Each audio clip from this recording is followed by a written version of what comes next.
Nord-Est commence avec la libération d'un camp ou d'un lieu d'emprisonnement. C'est un lieu qui n'est pas contextualisé ni dans le temps, donc qui n'est pas attaché à une période historique estampillée, ni dans l'espace. On n'est pas dans une géographie repérable. Et donc le texte, de ce point de vue-là, voudrait agir comme une sorte de parabole. En tout cas, un jour, voilà, on ouvre les portes de ce lieu, de ce camp, et les gens deviennent soudain libres. Libres à l'issue d'une période d'emprisonnement qui s'est étendue sur plusieurs années, et donc qui était assez longue, et pendant laquelle on comprend aussi assez rapidement que le monde a été soumis à rude épreuve.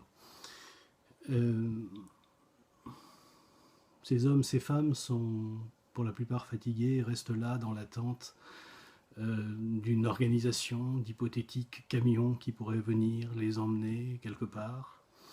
Et puis quelques autres, plus rares, dans la foulée notamment d'un homme qui s'appelle Gary, décident de quitter ce lieu avec les moyens du bord, c'est-à-dire avec leurs jambes, et de partir à pied en direction des plaines.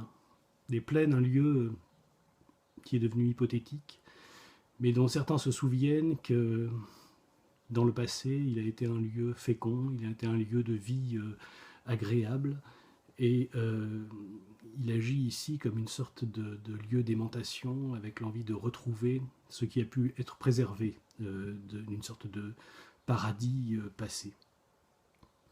C'est donc cette petite cohorte d'hommes et de femmes qu'on va suivre en marche en direction des plaines, mais pour atteindre ces plaines, il va commencer par falloir traverser un massif montagneux, avec toutes les difficultés que ça va impliquer pour eux, et avec tous les ressorts de ruse, d'humanité, de fraternité, que cela va devoir mettre en œuvre pour eux pour pouvoir s'acheminer le long de ce périple.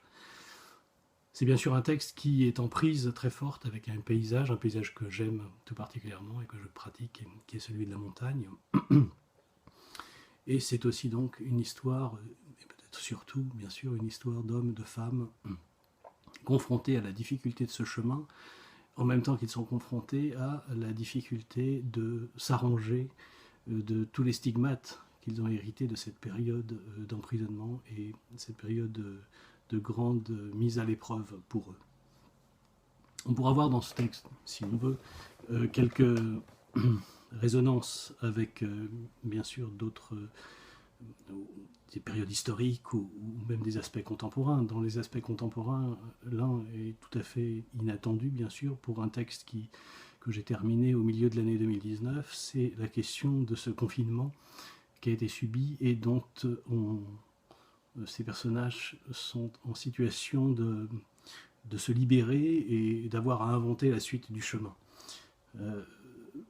On pourra y voir bien sûr quelque chose qui est en lien avec la libération des camps, et là je pense évidemment à 1945, en résonance avec quelques grands textes de la littérature peut-être.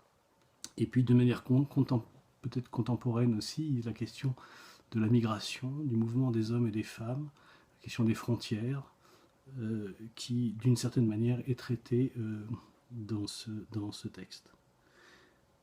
Voilà, mais c'est surtout, comme toujours, et c'est je crois ce qui m'importe le plus, une histoire d'hommes et de femmes qui s'arrangent d'un chemin à parcourir avec ce qu'ils sont et avec ce que collectivement ils peuvent être et ils peuvent devenir.